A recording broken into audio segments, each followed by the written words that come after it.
Welcome back to Terminal Vengeance, the only Terminalist fan channel where you can find everything Terminalist, including news, breakdowns, theories, giveaways, interviews, and more.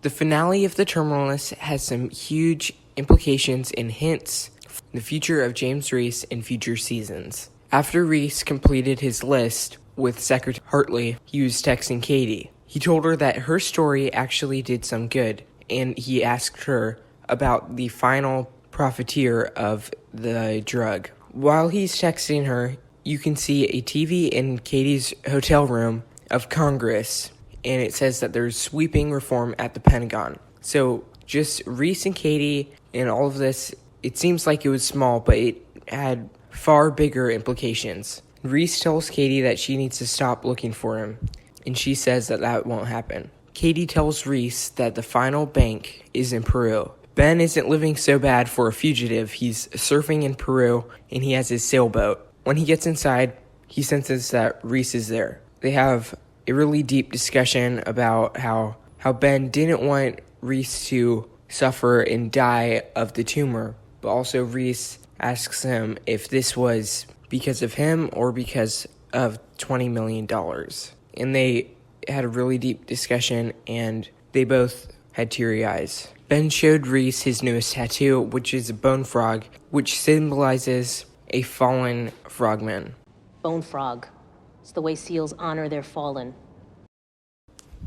And he says he didn't know if it was for him or Reese. Then he said he knows now. And this whole scene was really sad and deep because Ben was Reese's best friend. Ben said, "It's okay.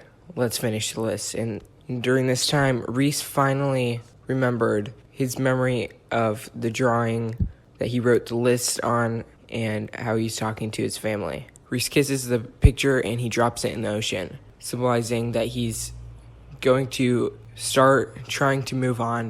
Then it shows a picture of his map that he's plotted out, and you can see the Nyasa Game Reserve in Mozambique. Now, fans of the book will know what happens here, but you really should go read all the books if you haven't, and we're running a giveaway where you can win all of the books and much more. So make sure to go check that out. But I have some theories about the next season after this finale. Reese can't run forever. He can't run away from the government. He can't run away from his past. So he has to be redeemed in the government's eyes somehow. In order for this to happen, there needs to be something much bigger than what Reese did in killing all of the people on his list. Now, this would have to do something with a president, generals, something bigger, something that has implications in multiple countries. And there's a person that would have been Freddie Strain, but I think they would have made that obvious.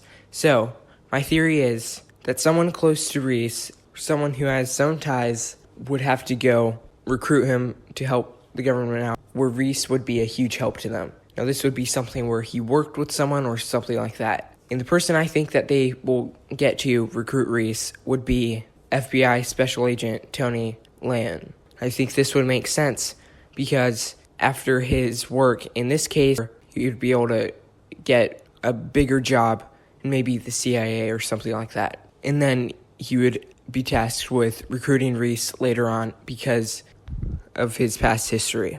It also could be Vic or someone we haven't seen yet. So those are my immediate theories, and stay tuned for more breakdowns, giveaways, theories, interviews. I have a huge interview coming up in the next few weeks, so stay tuned for that. I also want to do watch parties with fans and maybe some discussions.